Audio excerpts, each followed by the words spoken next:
I've spent 30 years working homicides, 8 with NYPD, 20 with the Chicago Unsolved Homicides Task Force. I've sat across tables from killers. I've delivered death notifications. I've watched families bury people before their time. I don't read from reports. I work these cases. And the ones that stay with me, the ones that keep me up, aren't always the ones I couldn't solve.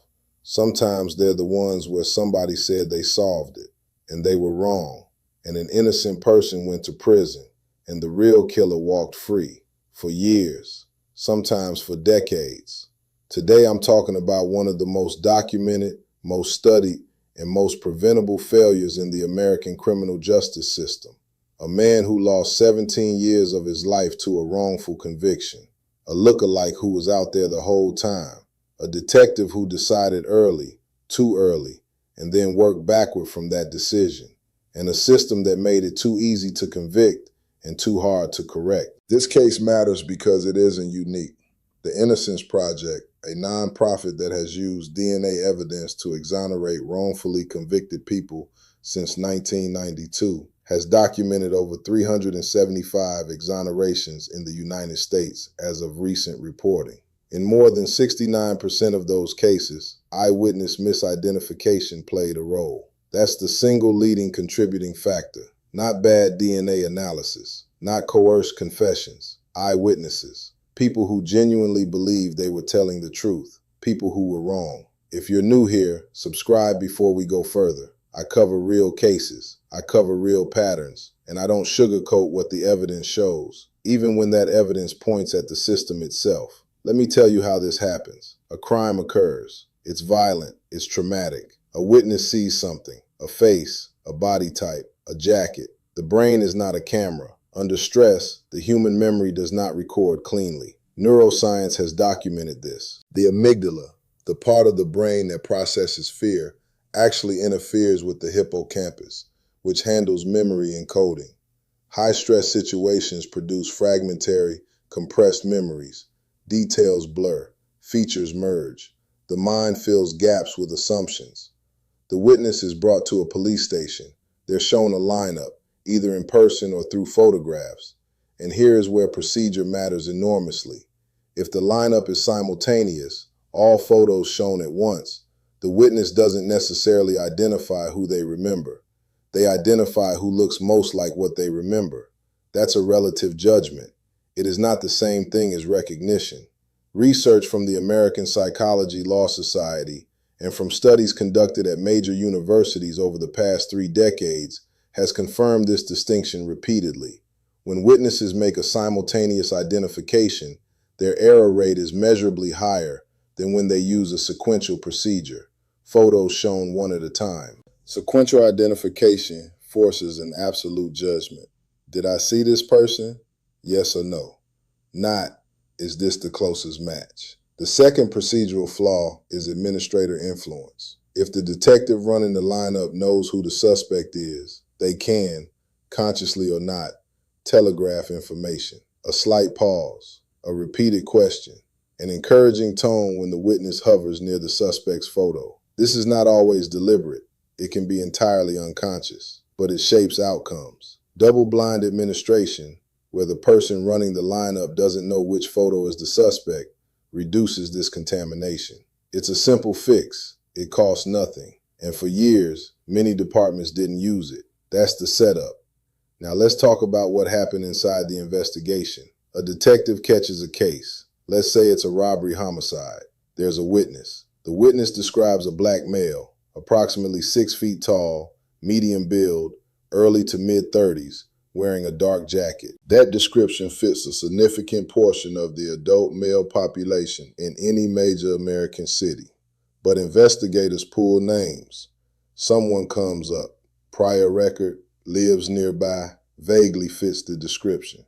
He gets put in the lineup. The witness picks him. The detective writes it up. At this point, something happens in the investigator's brain that is called tunnel vision. It has been studied by researchers in cognitive psychology and documented in wrongful conviction reviews by groups like the National Registry of Exonerations, which has cataloged over 3,000 wrongful convictions in the U.S. Tunnel vision is what happens when an investigator develops a theory of the case and begins, without realizing it, filtering all subsequent evidence through that theory. Exculpatory evidence gets minimized. Inconsistencies in the witness account get rationalized. An alibi from a family member gets dismissed as motivated testimony. The case gets packaged. It goes to the DA's office. The DA files charges. The public defender, overwhelmed, underfunded, carrying a caseload that's been documented to exceed 200 cases per attorney in some jurisdictions, does what they can. But it often isn't enough. And a man who didn't commit the crime goes to trial. The Innocence Project has documented the specific dynamics that lead to conviction in these cases. Eyewitness testimony remains among the most persuasive forms of evidence in a jury's mind. Multiple studies have shown that juries assign enormous weight to a witness who looks them in the eye and says, "That's him," even when that identification is procedurally compromised. Even when the witness's certainty at trial doesn't match their certainty at the time of identification. Memory researchers call this confidence malleability. The witness's expressed confidence increases over time, shaped by feedback and reinforcement, even as the underlying memory degrades. The defendant has no prior violence on his record. He maintains his innocence throughout. He turns down a plea deal, which would have given him 8 years, because he refuses to say he did something he didn't do. That decision costs him. He goes to trial. The jury deliberates. They come back with a guilty verdict. The judge sentences him to 25 to life. He'll be eligible for parole in 17 years if he behaves. He goes in at 31 years old. Now let's talk about the real perpetrator, because someone actually committed that crime, and they were out there. In cases documented by the Innocence Project and the National Registry of Exonerations, the pattern of the actual perpetrator's continued activity is chilling. When an innocent person is convicted, investigations stop.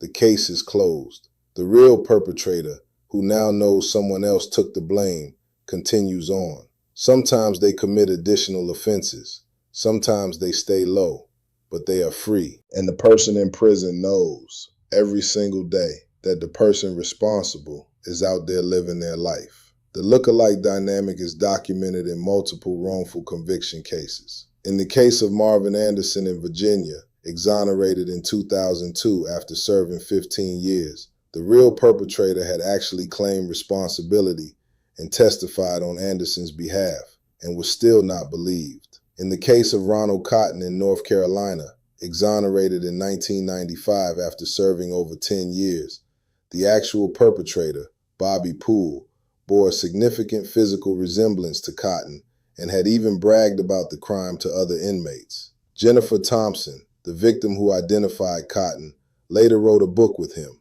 Picking Cotton, and became one of the most important voices for eyewitness identification reform in the country. The resemblance between wrongfully convicted men and actual perpetrators is not always coincidental. Sometimes the witness saw something real, a body type, a face shape, a style of movement, and the investigative process directed that genuine but incomplete memory toward the wrong person.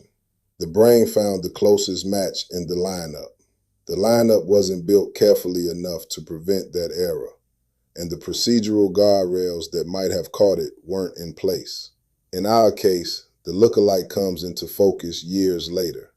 It begins, as it often does, with a different investigation.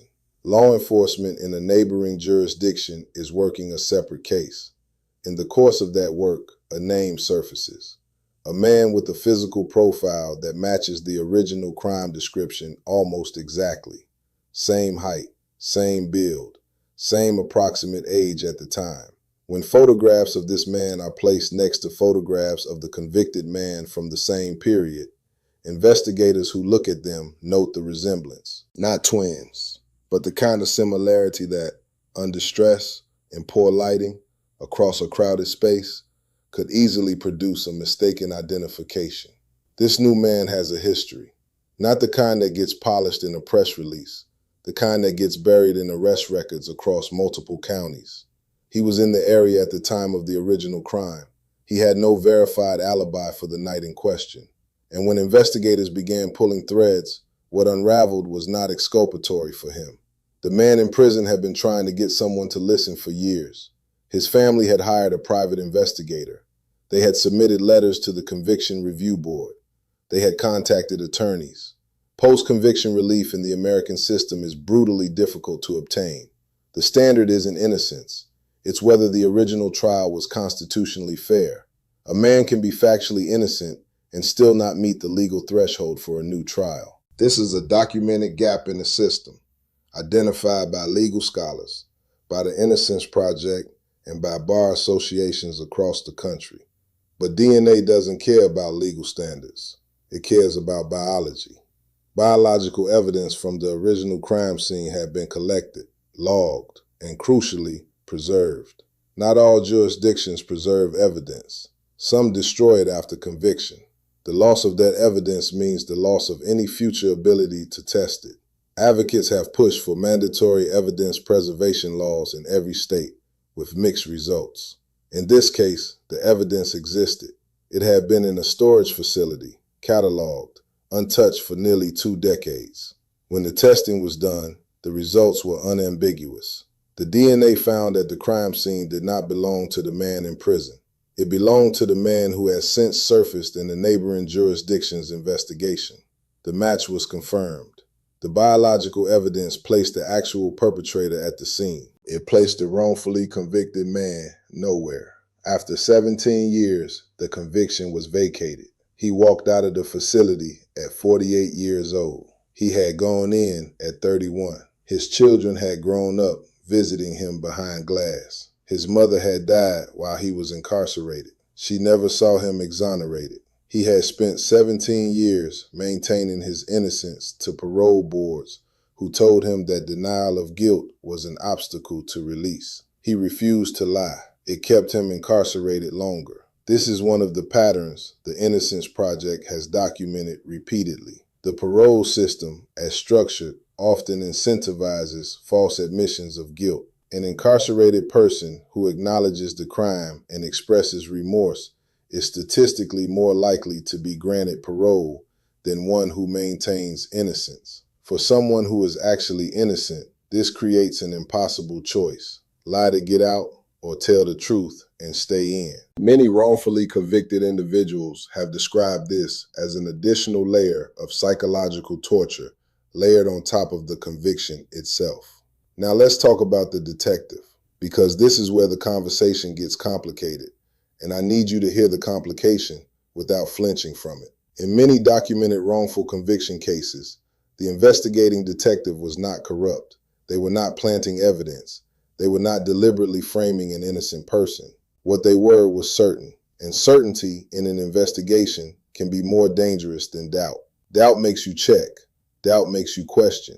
Certainty closes doors. The detective in cases like this typically follows the evidence as they understand it. A witness identified the suspect. The suspect has a prior record. The story fits. They build the case. They present it to the DA. They testify at trial. And they believe, genuinely believe, they got the right person.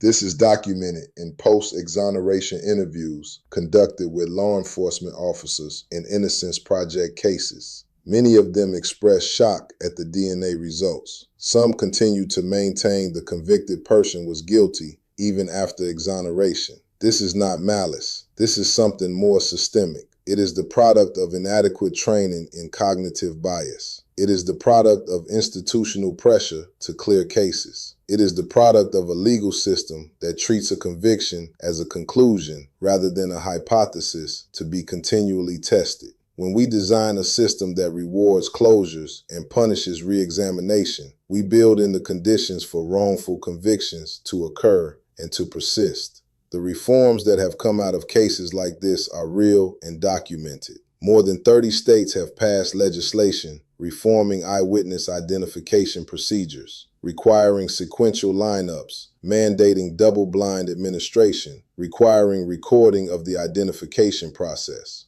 The National Academy of Sciences issued a comprehensive report in 2014 calling for nationwide adoption of these reforms. The Department of Justice issued guidance to federal law enforcement agencies. Progress has been made.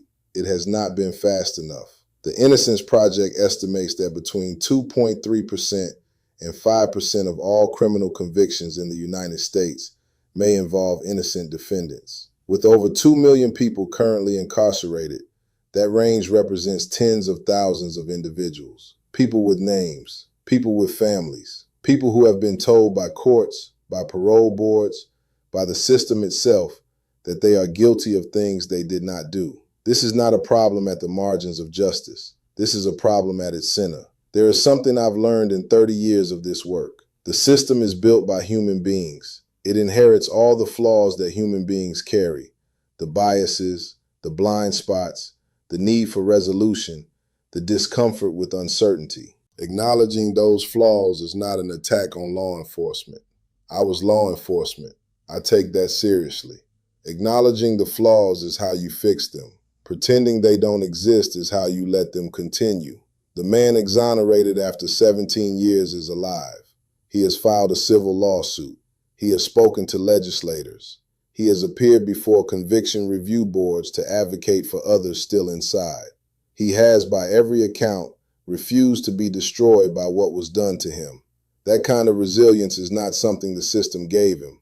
He built it himself, in a cell, over 17 years, while maintaining the truth when lying would have been easier. Let me tell you what exoneration actually looks like in practice, because it is not a press conference and a handshake. It is not a clean ending. The legal process of vacating a conviction can take months or years beyond the DNA confirmation.